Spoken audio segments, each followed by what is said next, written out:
राष्ट्रीय राजधानी दिल्ली के ऐतिहासिक रामलीला मैदान में मोदी सरकार के खिलाफ विपक्ष आज शक्ति प्रदर्शन कर रहा है। इंडिया गठबंधन के बैनर तले देश की 27 से छोटी बड़ी पार्टियां इस रैली में इकट्ठा हुई हैं। सबके निशाने पर सत्तारूढ़ भारतीय जनता पार्टी है। मुख्यमंत्री नायब सिंह सैनी ने इस रैली पर जोरदार हमला बोला है। उन्होंने कहा कि ये लोग भ्रष्टाचार के खिलाफ हो रही कार्रवाइयों को रोकने के लिए रैली कर रहे हैं। देखिए, जो भ्रष्टाचार के अंदर लिप्त लोग थे, वही लोग कि भ्रष्टाचार करने से क्यों रोका जा रहा है, उनका हेतु अगर आप लोग समझेंगे, ये हेतु नहीं है कि देश के विकास के लिए रैली हो रही है। देश के विकास के लिए रैली नहीं हो रही।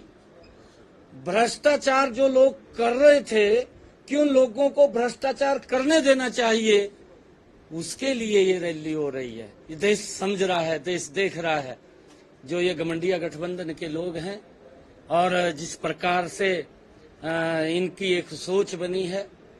आप देख भी रहे हैं कि जितने भी लोग हैं कहीं ना कहीं भ्रष्टाचार के अंदर लिप्त हैं और भ्रष्टाचार को और बढ़े उसको लेकर के ये इकट्ठा हुए हैं।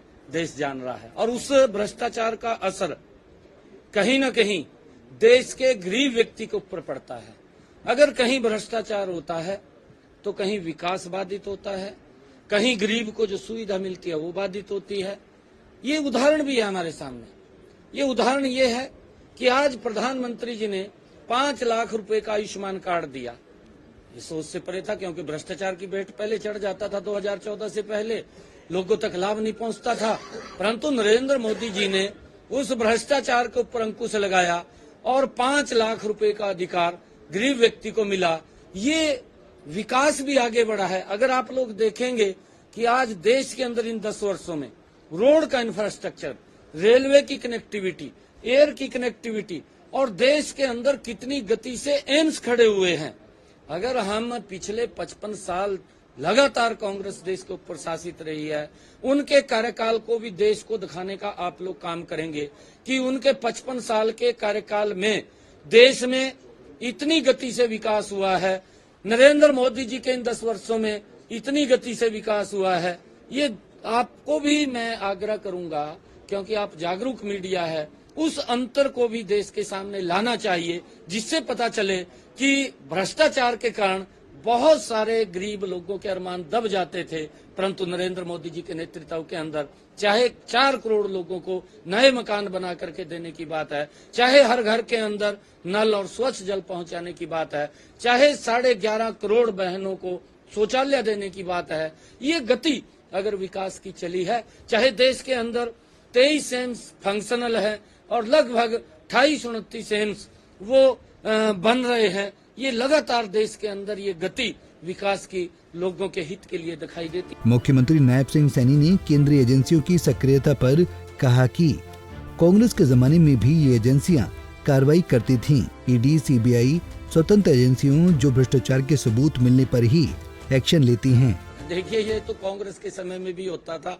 वो भी भ्रष्टाचार के ऊपर किस प्रकार से कार्रवाई होती थी, परंतु नरेंद्र मोदी जी के नेतृत्व में भ्रष्टाचार के ऊपर जीरो टॉलरेंस को लेकर के काम होता है। और ईडी या कोई और एजेंसियां, ये देश की स्वतंत्र एजेंसियां हैं, अगर कहीं उनको लगता है कि यहाँ भ्रष्टाचार हुआ है तो उनको कार्रवाई करने की पूरी उनको स्वतंत्रता है और वो कार्रवाई करते हैं। बता दें कि दिल्ली में आज होने जा रही इंडिया गठबंधन की रैली आगामी लोकसभा चुनाव को लेकर काफी महत्वपूर्ण है। इंडिया गठबंधन के घटक दल इस मंच से आपस में एकजुटता का संदेश देने की कोशिश करेंगे। पंचकूला से उमंग श्योराण, पंजाब केसरी टीवी। हमसे जुड़े रहने के लिए हमारे YouTube चैनल को सब्सक्राइब करें और नई वीडियो की नोटिफिकेशन के लिए बेल आइकॉन को दबाएं। अगर आप ये वीडियो Facebook पर देख रहे हैं तो लाइक जरूर करें और ज्यादा से ज्यादा शेयर करें। धन्यवाद।